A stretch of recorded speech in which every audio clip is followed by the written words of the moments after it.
Rabbi Soloveitchik, Joseph Soloveitchik, who's the father of modern Orthodox Judaism, he has this story that a few authors have attributed over the years when we're talking about worry and spaces.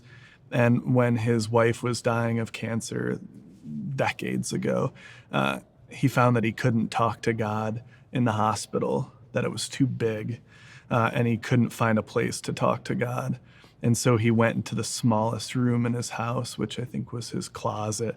And that's where he found God, this idea that the space was so small that he was able to find God and to finally communicate with God in this literal physical space that was so small. And that's always struck me, this idea, in this case, this idea of thin places, but thin places insofar as reflecting a small physical space.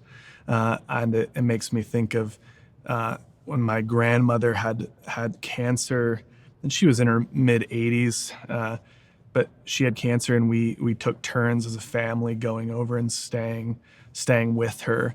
I remember staying in that sunroom and staring at the stars, and my grandmother was in her bedroom and generally sleeping peacefully, but I knew we were days away, and it did end up being days before she passed. But that same idea of the small space that I was in, that my dad had actually occupied as a child, and now I'm in college and laying there watching the Jinsu knife commercials at 3 a.m., making sure that if my grandma needed anything, I was right there.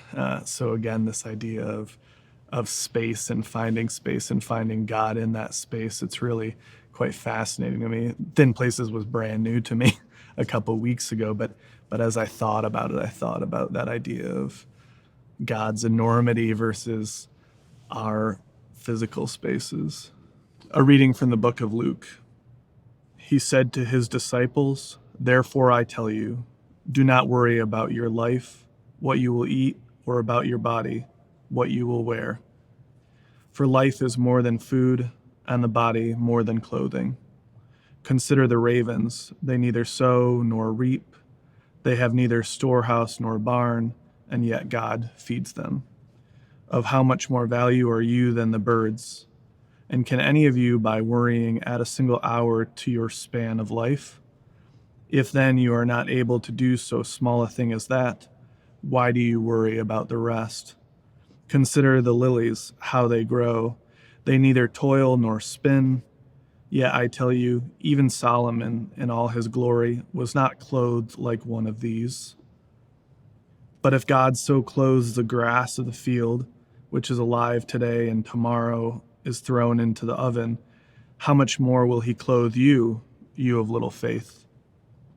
And do not keep striving for what you are to eat and what you are to drink, and do not keep worrying. For it is the nations of the world that strive after all these things, and your Father knows that you need them. Instead, strive for his kingdom, and these things will be given to you as well.